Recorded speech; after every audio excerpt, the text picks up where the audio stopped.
What you see here is a Model 31 linotype machine. A linotype operator would be sitting here, his handwritten copy would be in front of him, and he would begin typing.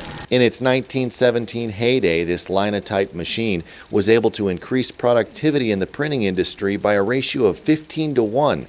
After he had one line of type set, the molds are up here, and every time you hit a button, one of the little molds comes down and lines itself up right here.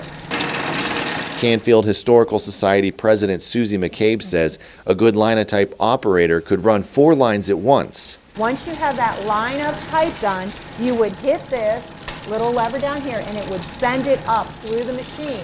Then the machine would plunge that liquid lead alloy forward and you'd end up, it would slide down here, a line of type. The machine played a large role in the production of a weekly newspaper called the Mahoning Dispatch. The Mahoning Dispatch is an invaluable treasure of a museum.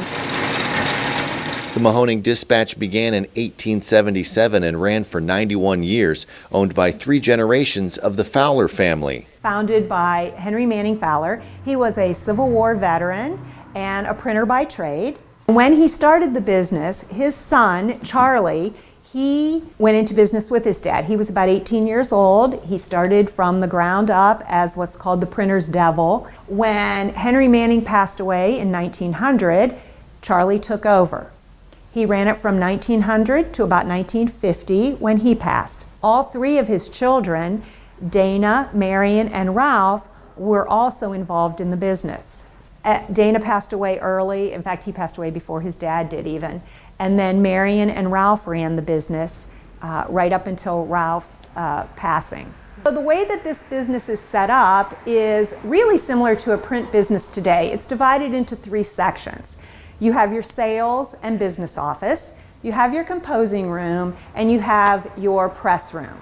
So we're standing in what was the office where people would come to purchase their subscription to the paper, which, by the way, was about $1.50 a year. Now remember, it was a weekly, so you only got 52 issues. A Fowler always sat at this desk, whether it was as publisher or editor. Beyond the office is the composing room. This is where the type is set. When this newspaper was started in 1877, they used movable type. They continued to use movable type right up through the end of the paper for any specialty fonts that they wanted to use. What you see here are the different ads and different signs that were actually printed here at the Mahoning Dispatch.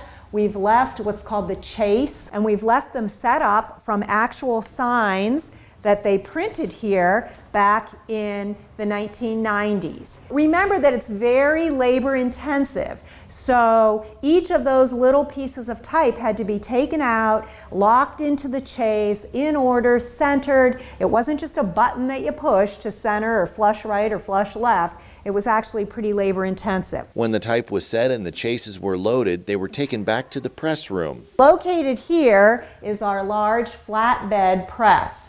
This press was used to print the newspaper from 1889, and it was working right up through the 1970s. The last thing that was printed on here is a junior fair program that they printed in 1971.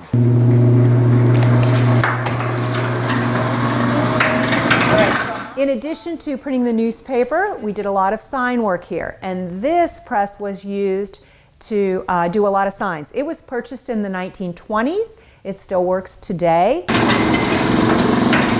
The job of the printer here is to hand feed the paper. So this press can only run as fast as the operator can feed the paper.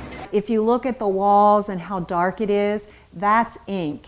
And so I've cleaned a little tiny spot so that you can see just how much ink is on the walls in the room of the press room. I think it's important because it shows what the early days were like in a small business.